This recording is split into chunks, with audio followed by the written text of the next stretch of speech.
Loki has begun on Disney Plus. It is the third of the Disney Plus Marvel shows that began earlier this year with WandaVision and continued with the Falcon and Winter Soldier show.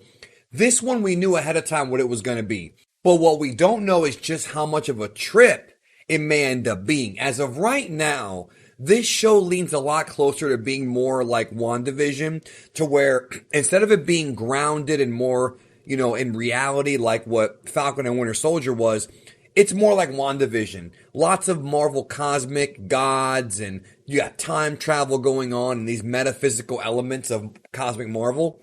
But also with a mix of like comedy and, more of a rambunctious story of the misadventures of Loki after what happens in the 2012 timeline of Avengers Endgame, when that timeline Loki took the Tesseract and disappeared. But interestingly enough, even though Loki has only been on for one episode, I've only seen one episode on Disney Plus right now, I'm telling you that I can't predict what's going to happen. I mean, we can make predictions, but right now, based on this first episode, this could end up being better than WandaVision and Falcon and Winter Soldier. And both those shows I really liked watching for different reasons. This first episode, I think, was a stronger debut episode than either the first episode of WandaVision or the first episode of Falcon. And those were memorable. But this, to me, really blew it away. And I feel like I'm hoping that the remainder of this show will be just as interesting. There are so many things that I find so interesting and so cool about this. Obviously, when it comes to storylines that are heavy in time travel, you're going to have questions. And I have questions too, even leaving this episode. But because it's only the first episode, we're not going to get answers to those questions anytime soon. If we even do. I'm hoping that by the end we do, although it seems to be a thing where it becomes increasingly difficult to really satisfy all audiences. I hope that at least some of the questions raised here, and I'm sure some will, get answered as the series progresses and as we get more and more episodes.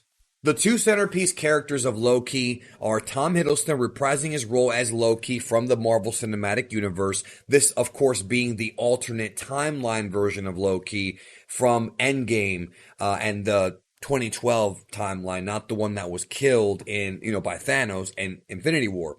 But I'm sure we'll talk about that here in a minute. And Owen Wilson playing Agent Mobius. Now, these two guys pretty much carried this whole episode, and they had to have chemistry for it to work, because there were scenes of just the two of them in a room that, if it wasn't for the charisma of Tom Hiddleston and Owen Wilson, it wouldn't have worked. We have two guys who are very charismatic actors, who are seasoned vets of the game, and who were able to take this sort of wacky world, this sort of semi-tongue-in-cheek, these two semi-tongue-in-cheek characters, and give us a story that is, at least for now, looking to be really interesting going forward.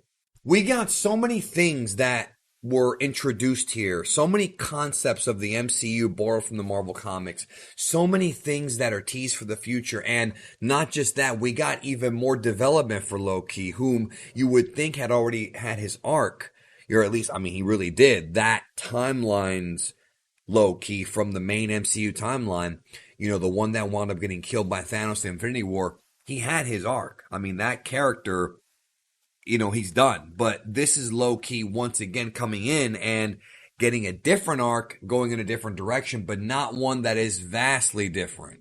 The episode opens up with a recap of what happened in Endgame, where the 2012 Loki takes the Tesseract and vanishes. And so he ends up in this desert, and he's surrounded by the TVA, the Time Variance Authority, because Loki is a time variant. He is somebody who, because of his taking of the Tesseract, of the Infinity Stone, he basically is already affecting the timeline. Now, again, interestingly enough, wouldn't technically the Avengers be time variants with what they did in Endgame, right? They would count as being time variants, right?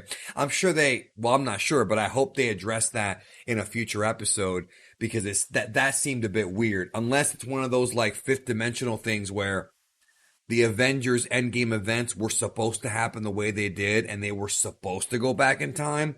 Then we're talking about some real trippy stuff. You know what I mean? Like when you have timelines, when you have alternate timelines that are meant to exist within a main timeline, that's when things start getting, and I'm not against it. I'm just saying it's kind of a mind fuck. Like think about it. Like think about how there's a timeline where time travel is supposed to happen, and there's a timeline where it's not.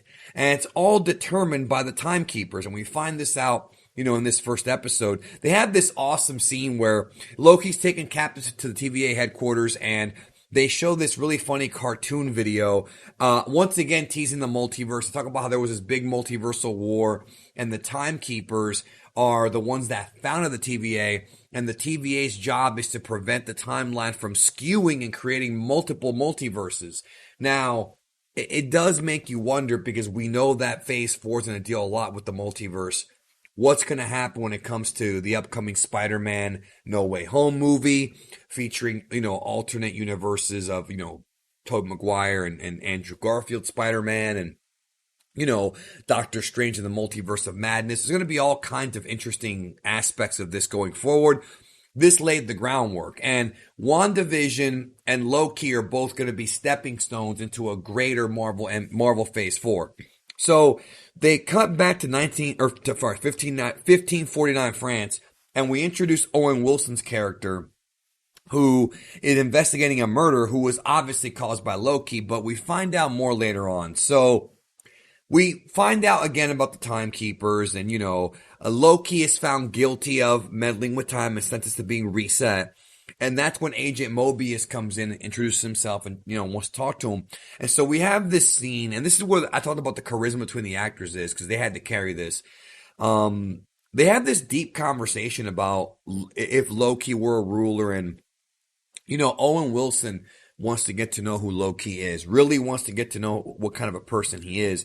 And they recap Loki's greatest hits, his life and his moments. They show Loki in the main timeline, events of Thor 2, the death of his mother. This is, they get interrupted saying that another unit was lost. And so what's going on is that they're dealing with another time bandit, right? And we don't know who it is, even though we find out. So, Mobius comes back in the room, and Loki's gone. So Loki is sneaking around the TVA, location. He finds, this, desk clerk, I guess you can say, named Casey, and he wants the Tesseract back. He gets it back, but he sees all these other Infinity Stones, and then the Casey's like, oh yeah, we get those all the time. They're just paperweights. Dude, the Infinity Stones in the realm of the TVA are nothing. They're literally paperweights. They have no power there. And it's just mind-boggling that we spent the last 3 phases of the MCU putting over the Infinity Stones as being the most powerful objects in the universe. These things could, even the Time Stone, like these things are ridiculously powerful, and yet they are nothing in the TVA world. I don't know if that's how it was in the comics. I do not know. I'm sure there's somebody out there who does know, but I don't know if that's how it was. With that being said, Loki gets the Tesseract, then he quickly realizes that, this is nothing here. Gets back to the interrogation room, and we see the events of Thor Ragnarok, and Loki gets emotional, and he sees what happens with Thanos. So basically, the Loki from 2012 is seeing how his life is supposed to play out. He's seeing how the events of his life are supposed to happen had he not taken the Tesseract. And I'm guessing the idea of resetting somebody, and they didn't actually state this, is that they're going to put them in the correct timeline to make everything right. So either that or just wipe it from existence, because we know that Loki already exists. Who knows? So there's a funny scene with Loki and this guard that's going after him or whatever. He beats up the guard and undoes his collar, and then realizes he can't even escape no matter what. Mobius comes back in the room. He confesses to Mobius that he does not enjoy hurting people. And Mobius confesses to him that they need his help because there's a fugitive on the loose that has been killing their men.